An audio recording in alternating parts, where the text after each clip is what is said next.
back here in Jerusalem, and I just thought I'd give an update of what's happening. We're on our 5th or 6th day of extreme weather, and that is hot weather.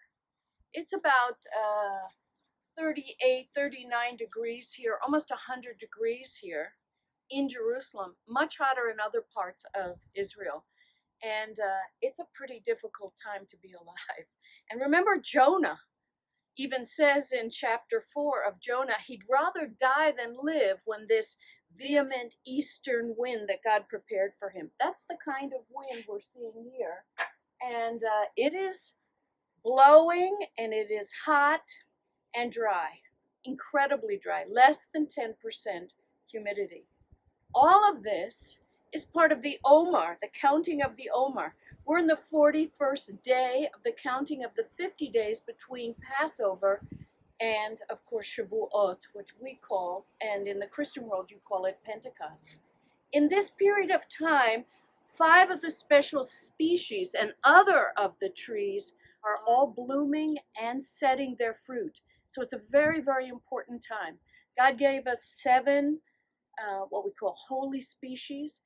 2 of them are the grain, which comes in now, and the others come in later in this 7-month period where we are having the early harvest and the final harvest. The counting of the Omer is the beginning of this time. Of course, the almonds are the look of the Lord, and the Lord, of course, has his fruit already set, and the almond is the first thing to blossom in this part of the world.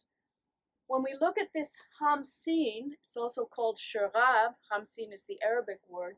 Comes from, people think, the word Shakia. It's a very important wind. It features in the book of Acts with Paul in chapter 27. That's what beat the ship up. It features also when we hear about the contrary wind in the Gospels. And all of this is to say that God prepared this wind because even though it's very difficult to live in this, and Jonah wanted to die rather than live, it is only in this kind of temperature that the olive actually, the blossom opens and is pollinated. It must have this extreme heat.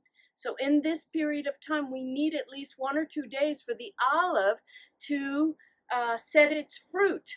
And that's really important because the olive, of course, gives us the oil. And the oil was used for the anointing and, of course, for light. And it's a picture of Israel and the Lord himself.